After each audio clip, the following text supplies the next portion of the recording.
Didik TV KPM.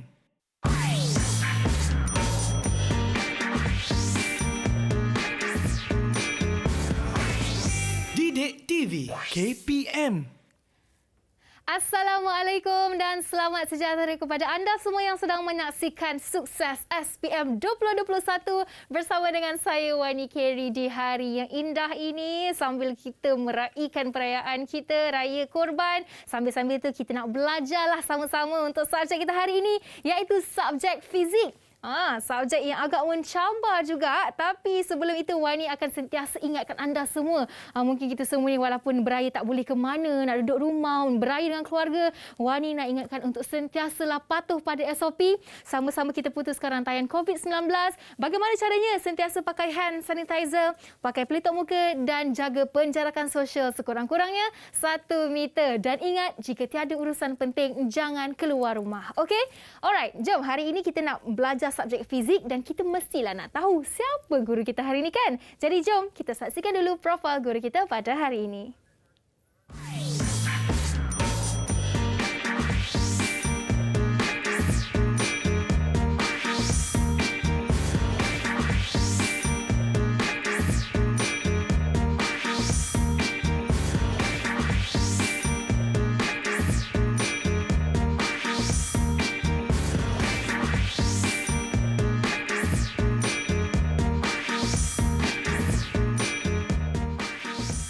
Merupakan ketua panitia fizik dan mempunyai 11 tahun pengalaman mengajar. Jadi inilah dia guru kita hari ini di studio, Cikgu Nur Syafiqah binti Haji Muhammad Idris dari Sekolah Menengah Kebangsaan Sultan Abdul Samad Petaling Jaya. Assalamualaikum Cikgu, apa khabar? Waalaikumsalam. Mana apa khabar? Saya sihat Alhamdulillah.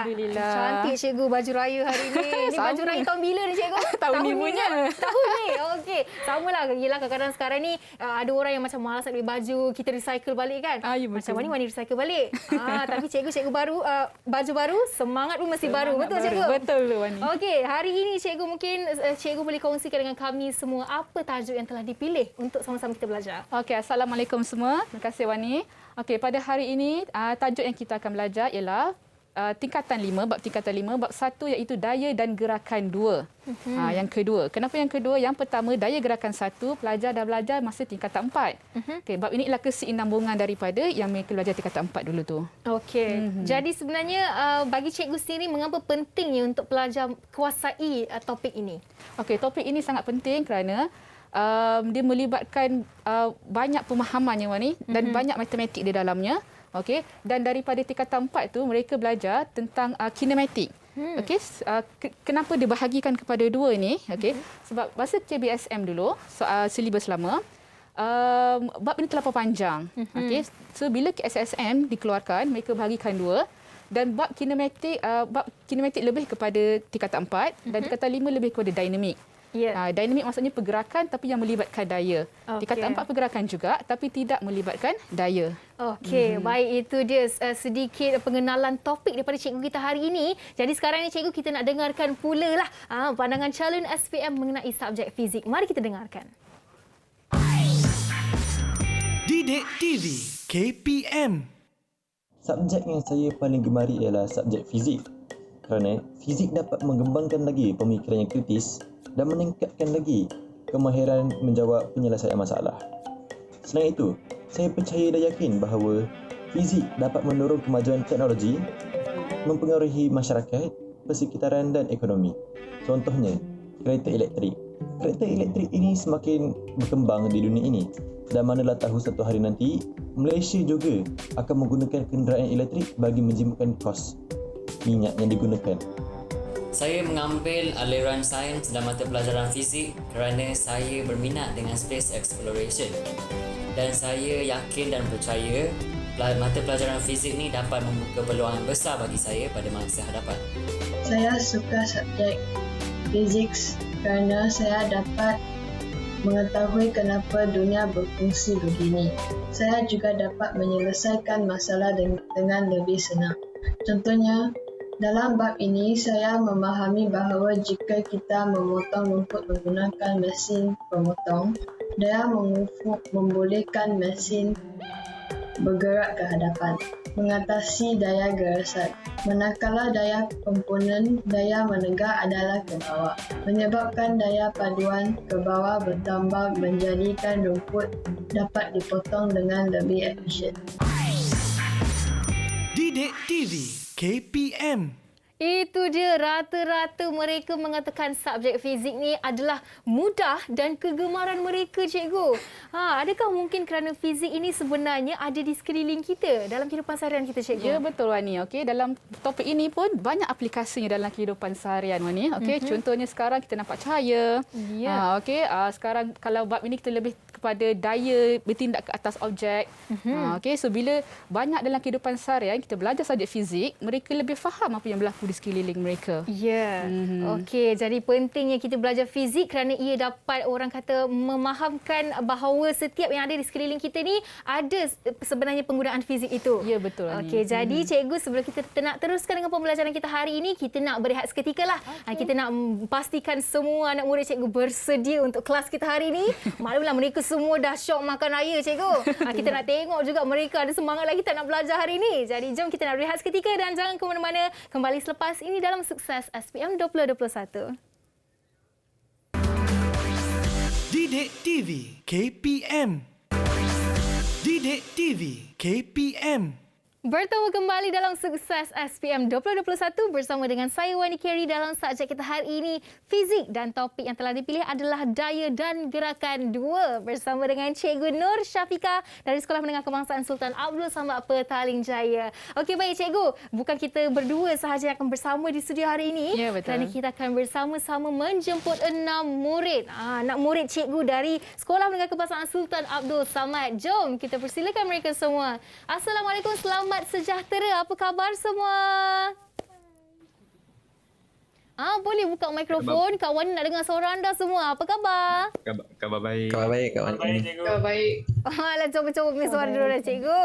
Okey, jom. Kita nak minta anda perkenalkan nama, umur dan cita-cita anda. Ni ambil subjek fizik ni. Mungkin ada yang nak jadi engineer ke, nak jadi apa orang kata engineer, berbagai-bagai bidang sebenarnya. Jadi jom kita nak mereka perkenalkan nama. Kita mulakan dengan Halini. Silakan. Hai, selamat sejahtera Kak Wani dan Cikgu. Nama saya Brandy Yap Yok Kim. Boleh panggil saya Brandy. Umur saya 17 tahun dan cita-cita saya adalah untuk menjadi seorang dentist. Alright, thank you Brandy. Nampaknya Kak Wani nak minta Halini. Brandy dah jawabkan dulu. Tak apa. Sekarang ni kita nak tanya Halini ada tak di sini? Shalini ya. Shalini ke namanya? Halini atau Shalini? Ya, Shalini. Okey, Shalini, maafkan saya. Okey, jom kita nak minta Shalini Apa, Kak? perkenalkan nama anda. Hai, selamat sejahtera Kak Wani dengan Cikgu. Nama saya Shalini Panisagum. Boleh panggil saya Shalini. Saya berumur 17 tahun dan saya ingin menjadi seorang pensyarah. Wow, pensyarah, lecturer. Okey, baik. Seterusnya kita ada Azman. Assalamualaikum Cikgu dan Kak Wani. Saya Nur Azman Shah bin Nuri Wansyah. Saya berumur 17 tahun. Cita-cita saya adalah untuk menjadi chemical engineer.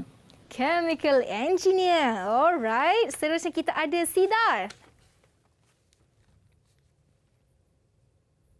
Selamat sejahtera Cikgu dan Kak Wani. Nama saya Sidat Manimaran. Boleh panggil saya Sidat. Saya berumur 17 tahun dan cita-cita saya adalah untuk menjadi seorang mechanical engineer. Mechanical engineer. Wow, semua hebat-hebat cita-cita mereka. Seterusnya kita ada Tinesh. Hello, selamat sejahtera Cikgu dan Kak Wani. Nama saya Tinesh Raj. Boleh panggil saya Tinesh. Umur saya 17 dan cita-cita saya adalah untuk menjadi seorang aeronautical engineer. Wow, itu dia aeronautical engineer. Dan akhir sekali kita ada Zahir. Hai, Assalamualaikum dan selamat sejahtera kepada Cikgu dan Kak Wani. Nama saya Muhammad Zahir bin Muhammad Syariman. Boleh panggil saya Zahir. Saya berumur 17 tahun dan cita-cita saya adalah untuk menjadi forensic scientist. Forensic scientist. Wah, hebatlah semua anak murid cikgu ni. Okey, sama-sama kita doakan mereka semua. Dan saya baru tahu cikgu, saya baru teringat bahawa sekolah cikgu ni adalah jiran sekolah saya sebenarnya. Oh, ya ke? Sebab saya dari Sekolah Menengah Perempuan Sri Aman. Oh, ya. Jadi mereka mesti tahulah ni sekolah Sri Aman ni. Tapi Kak Wani dah habis sekolah dah. Kita jumpa di sini. Okey, jadi jom kita nak mulakan dengan pembelajaran kita hari ini. Dipersilakan cikgu. Okey, terima kasih Wani. Okey, so hari ini semua pelajar kita akan belajar subjek fizik tingkatan 5 bab 1 iaitu daya dan gerakan 2. Okey, so apakah isi kandungan yang kita akan belajar hari ini? Okey, so hari ini kita akan fokus dengan 3 subtopik. 1.1 daya paduan, 1.2 leraian daya dan 1.3 keseimbangan daya. Okey, kita kena faham ketiga-tiga topik ini untuk menyelesaikan masalah daya. Okey, so sebelum kita masuk kepada kita punya topik hari ini, cikgu nak tanya Wani. Wani dapat cam tak dekat mana gambar ni? Oh, ni saya pernah pergi ke sini, cikgu, berapa tahun yang lalu. Ini Langkawi Skybridge. Ya, betul Wani. Ini ialah Langkawi Skybridge. Okey, cikgu nak tanya anak murid yang tadi, anak murid cikgu tadi, siapa yang pernah pergi sini dan apa yang boleh ceritakan sikit tak apa yang mengagumkan tentang Langkawi Skybridge ni? Siapa pernah pergi? Siapa pernah pergi? Saya pernah pergi, cikgu. Siddharth. Okey, Siddharth. So Langkawi Skybridge ni untuk kita pergi sana kita kena naik kabel car sebab jambatan ini dibina dengan ketinggian 660 meter atas paras laut. Jambatan ini bukan jambatan yang terpanjang tapi seni binanya menarik. Ini kerana jambatan ini hanya digantung oleh 8 kabel dari satu tiang tunggalnya yang mempunyai ketinggian 85.1 meter juga. So agak tinggi. Dan jambatan ini juga melengkung untuk memberi pandangan yang maksimum kepada para pelancong.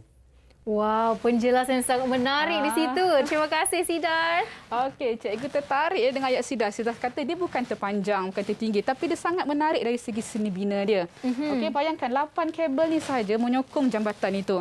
So, bila jurutera arkitek untuk membina jambatan itu, mereka mesti kira berapakah daya tegangan pada setiap kabel. Okey, berapakah sudut dia.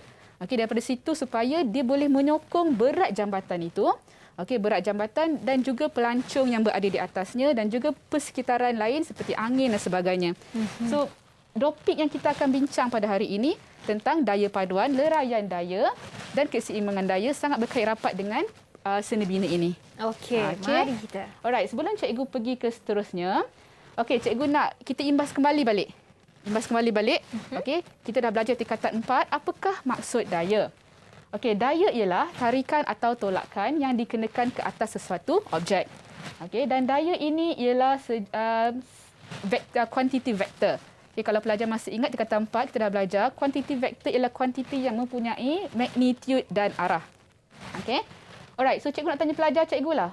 Masa tingkatan 4 dulu, macam mana kamu tunjukkan daya ni dalam menyelesaikan sesuatu masalah? Siapa nak cuba? Boleh saya cuba ke? Okey, Zahir. Alright.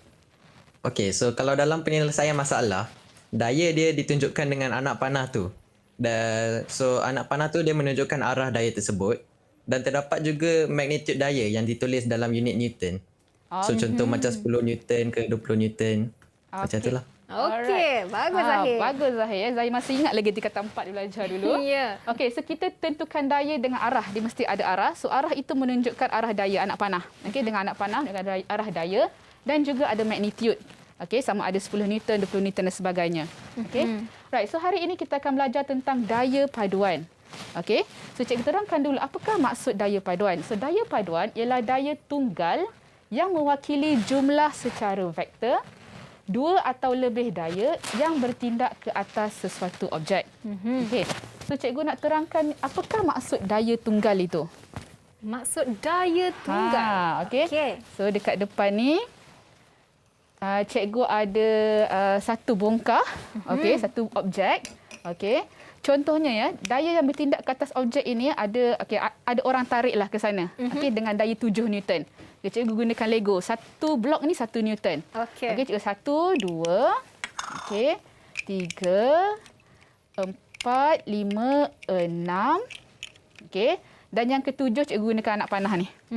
Okey, so ada 7 daya ke arah sana. Okey, 1, 2, 3, 4, 5, 6, 7. Okey, so objek ni akan bergerak.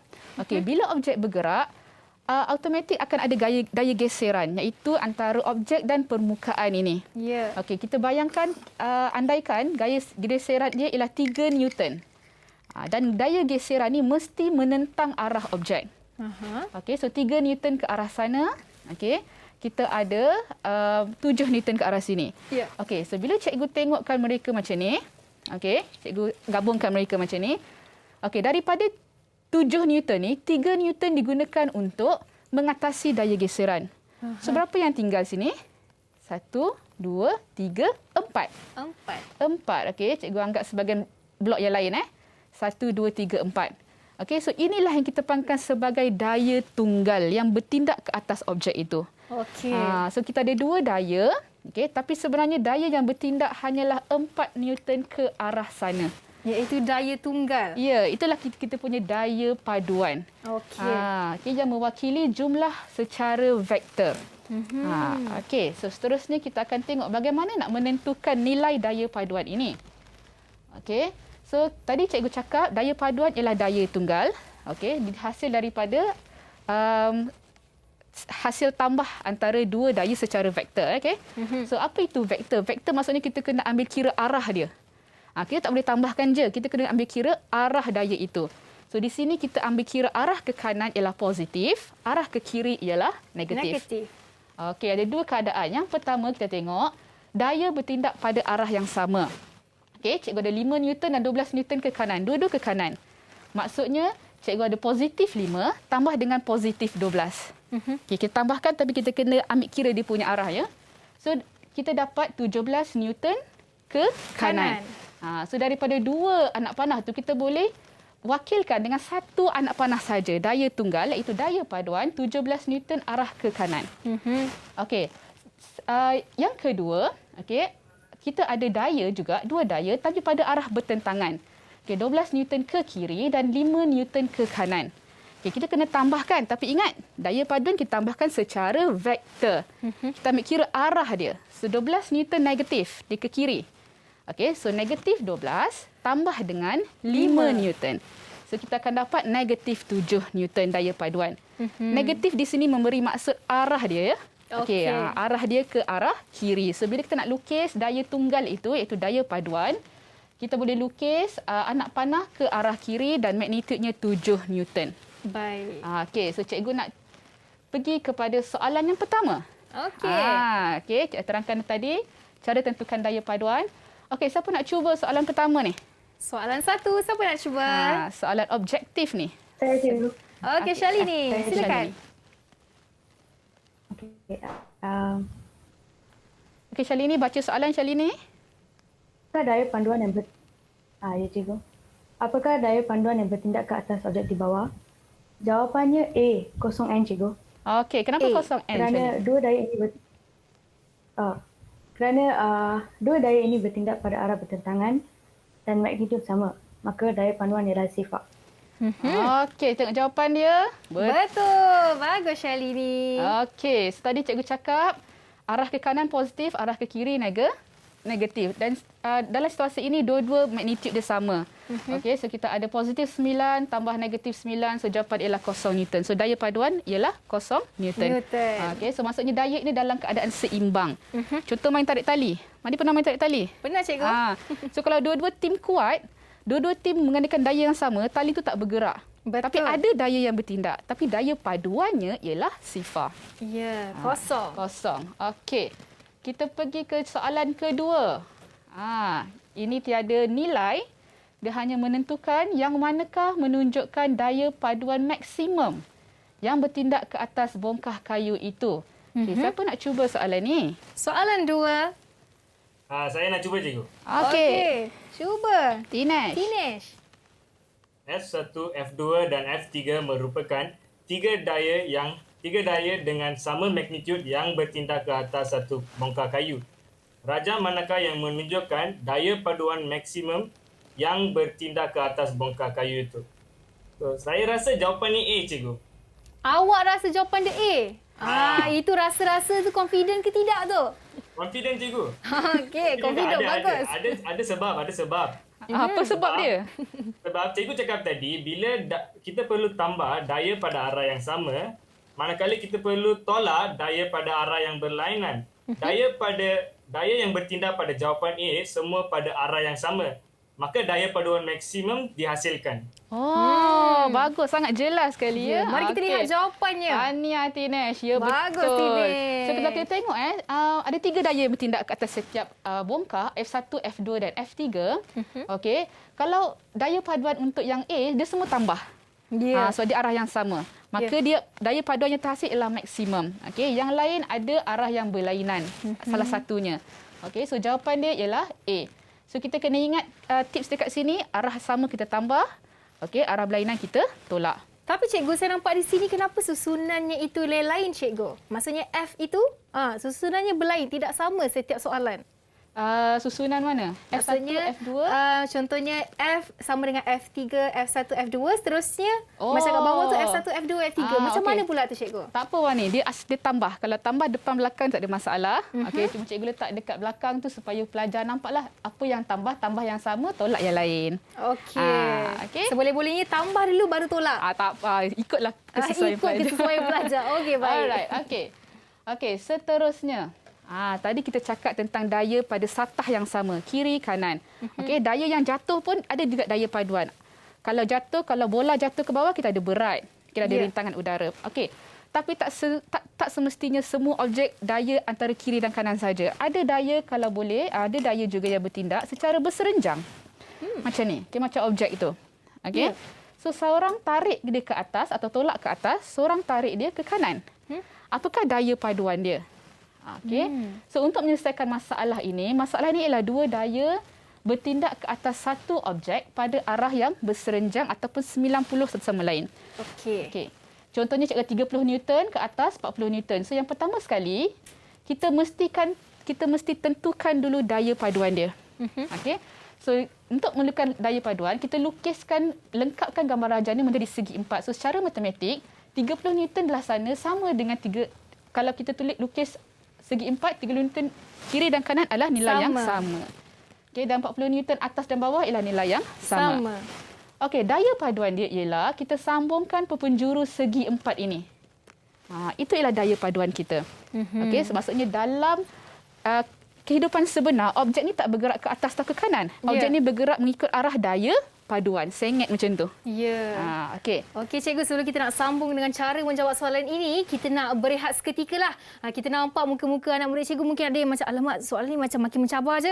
Jadi kita nak bagi mereka berehat seketika, dan anda di rumah jangan ke mana-mana. Kita akan kembali selepas ini dalam Sukses SPM 2021.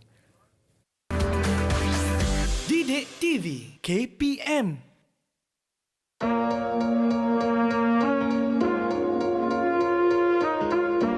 Find books that have a compilation of past year questions because it helps you prepare yourself. Second, you need to download an app that can help you lock your phone for a certain period of time so that you don't get yourself distracted. Third, you need to make sure that you, at the very least, score a C credit for your compulsory subject because then you don't have to worry about getting yourself into a good university. Hope this helps!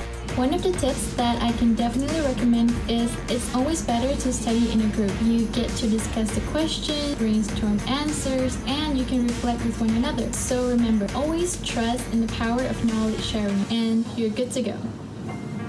Hi! Well, my 3 tips for this year's SPM student is to not study last minute, do not overcomplicate your questions, and to always reread the questions and double check your answer.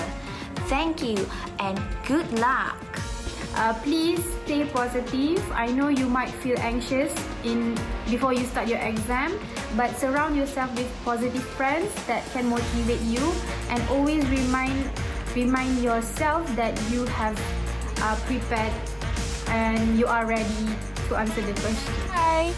To score A for your SPM, please stay hydrated, have a good rest, and don't forget your breakfast. Okay?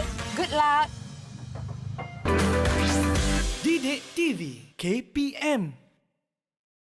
Bertemu kembali dalam Sukses SPM 2021 bersama dengan saya Wadi Kerry dalam subjek hari ini Fizik, Daya dan Gerakan 2 bersama dengan cikgu kita, Cikgu Nur Syafiqah. Okey, jom kita dah berehat seketika sebentar tadi dan kita nak sambung dengan menjawab soalan ini. Silakan cikgu. Okey, tadi kita berhenti dekat daya paduan. Okey, macam mana nak hitung daya paduan ini? Magnitude dia kita menggunakan rumus teorem Pythagoras di mana daya paduan kita ialah hypotenuse.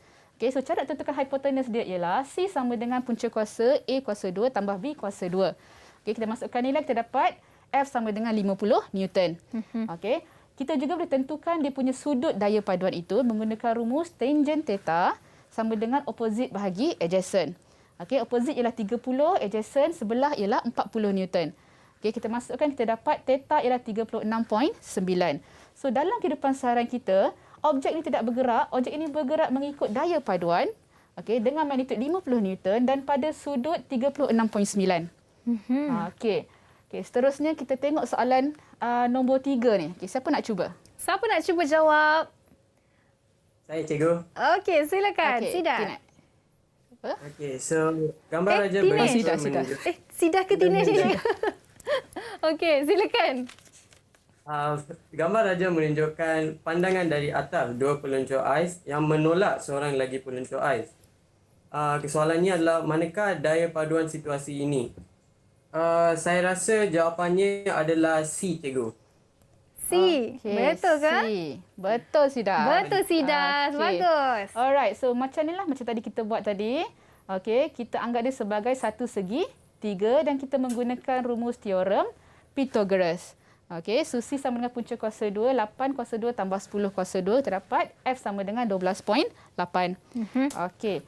Seterusnya, dalam topik ini, kita perlu faham apa itu gambar rajah jasad bebas. Okey, gambar rajah jasad bebas ialah gambar rajah yang menunjukkan semua daya yang bertindak ke atas objek itu sahaja. So, dalam menyelesaikan masalah daya, kita kena tengok apakah daya yang bertindak ke atas objek itu. Okey, contohnya, kita ada buku di atas meja. Buku tak bergerak, betul? Betul. Tetapi ada daya yang bertindak, iaitu pertama berat buku itu disebabkan oleh tarikan graviti.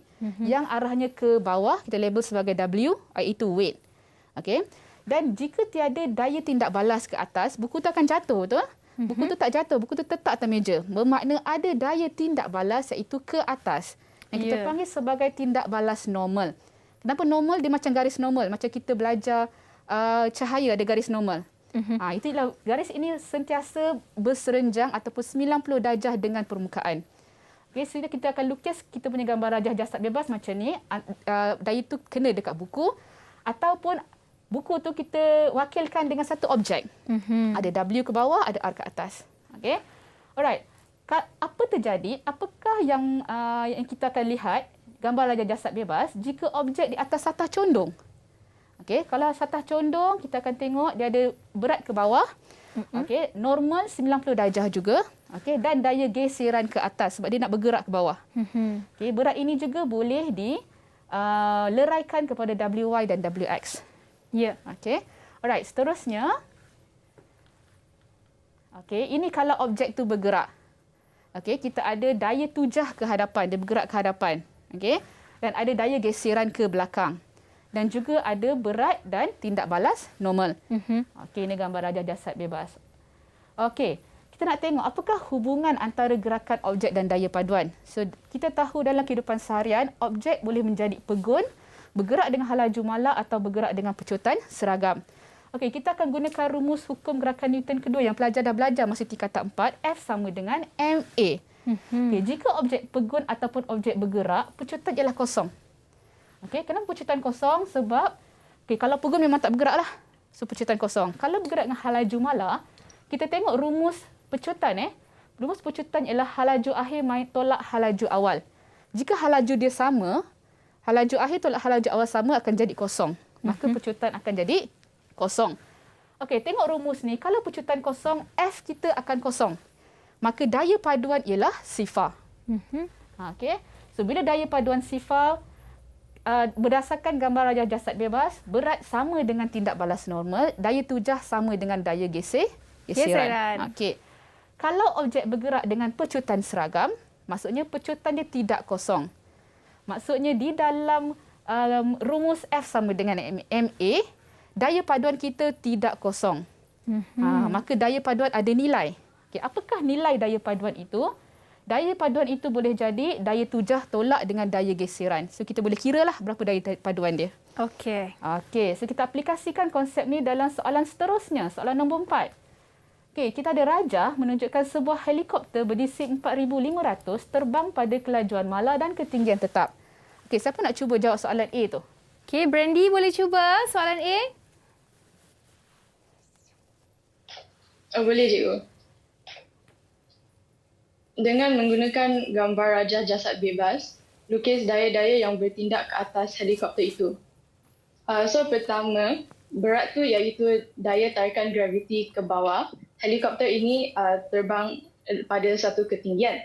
Jadi ada daya ke atas iaitu daya angkat.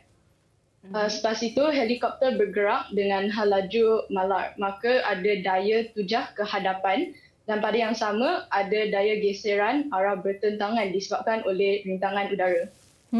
Okey. Ini gambarnya yang Brandy terangkan tadi. Okey, bagus Brandy. Bagus Brandy. Okey, ada berat ke bawah, daya angkat ke atas, daya tujah dan rintangan udara. Itulah gambar rajah jasad bebas. Okay, kita boleh kira berdasarkan gambar ni. Okey, yang B, kita boleh panggil siapa nak cuba? Tinesh nak cuba? Kita tanya Azman lah cikgu. Wani boleh dengar suara Azman lagi dari tadi ni. Azman.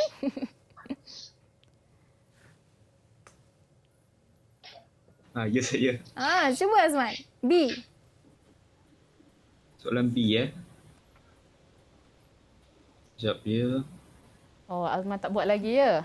Azman tak buat lagi Tak buat lagi, tak sempat. Okey, siapa yang dah siap? Kita tanya tadi siapa Tinesh nak jawab.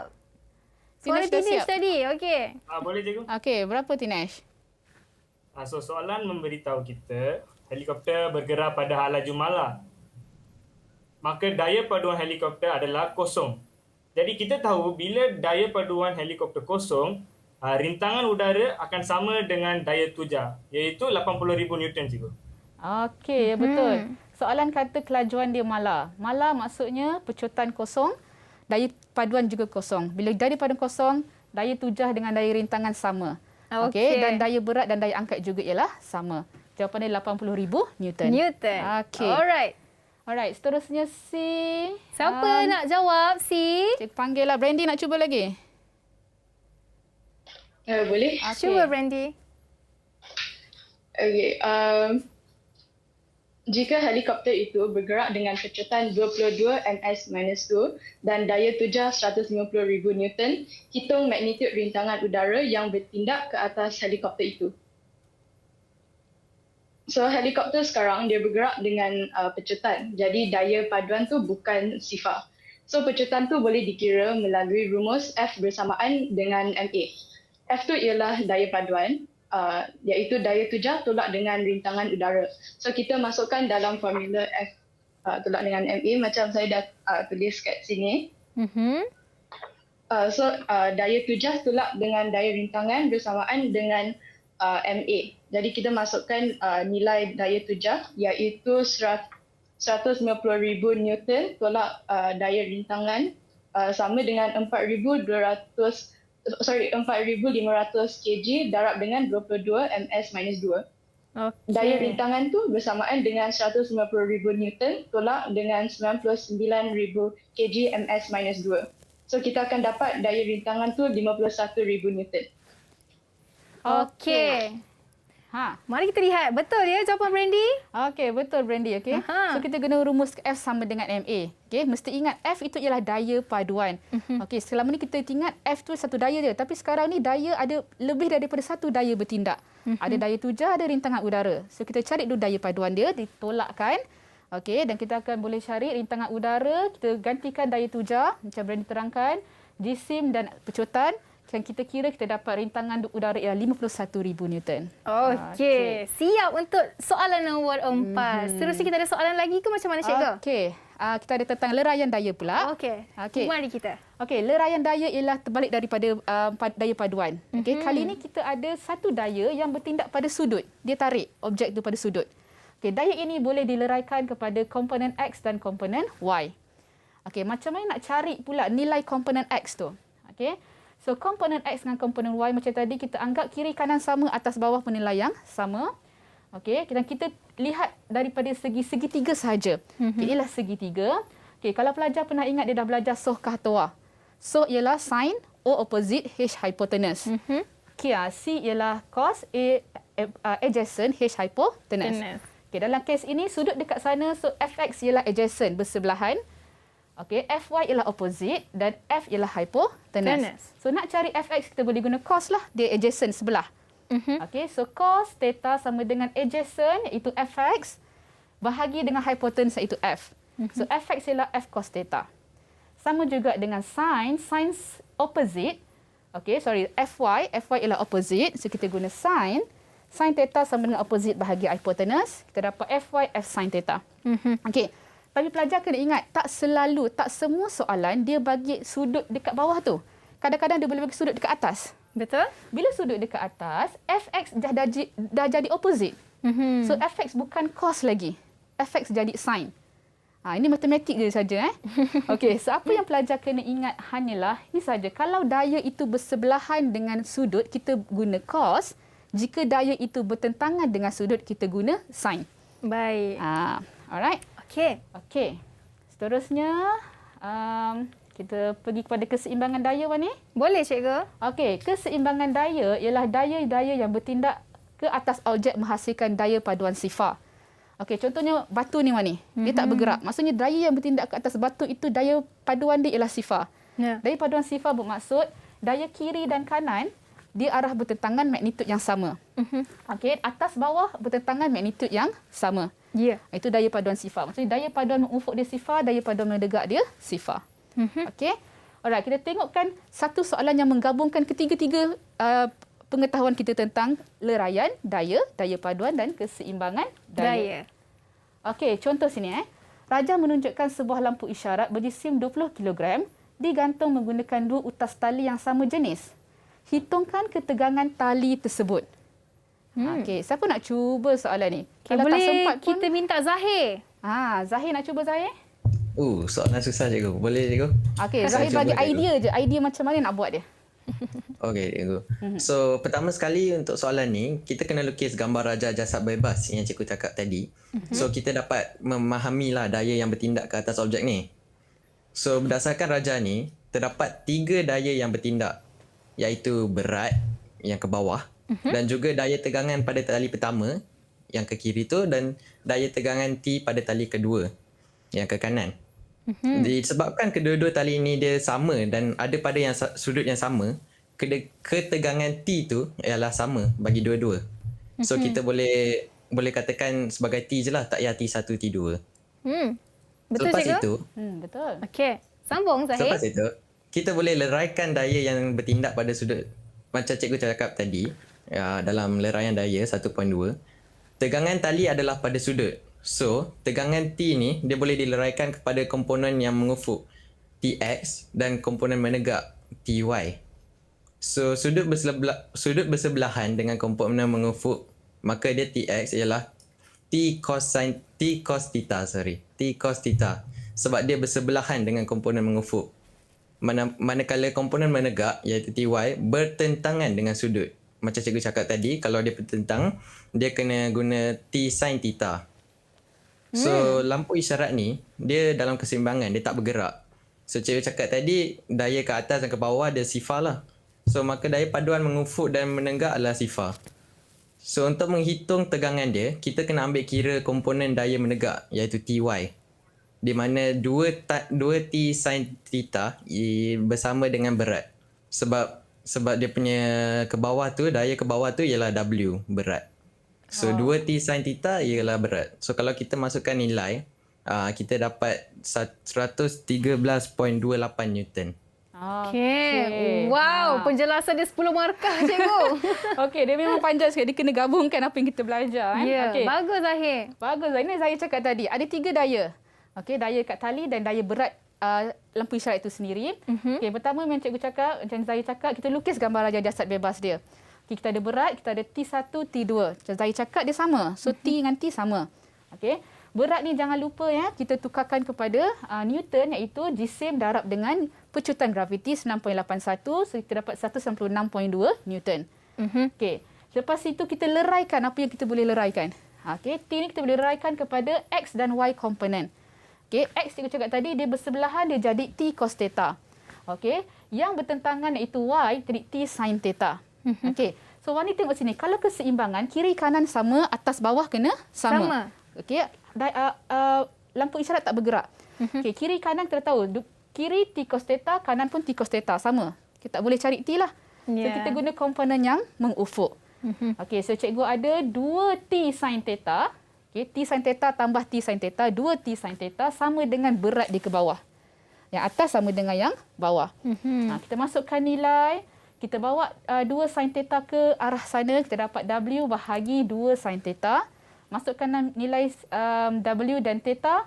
Kita dapatlah tegangan tali 113.28 Newton. Wow, itu dia jalan kerja yang penting untuk dapatkan satu markah di penghujungnya tu. Iya, betul. Satu jawapan. Maafkan saya, satu markah pula cikgu. Okey, jadi kita dah jawab soalan 6 di sini dan sekarang ini kita nak berehat seketika lah. Dan kita akan kembali selepas ini dalam Sukses SPM 2021. Jangan ke mana-mana. Didik TV KPM.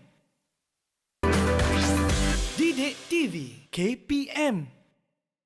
Kembali dalam Sukses SPM 2021 bersama dengan saya Wani Kerry dalam subjek kita hari ini Fizik, Daya dan Gerakan 2 bersama dengan Cikgu Nur Syafiqah. Okey Cikgu, kita dah sampai ke segmen yang terakhir ni Cikgu. Sangat sekejap masa berlalu dan kita nak teruskan dengan pergi ke kesimpulan.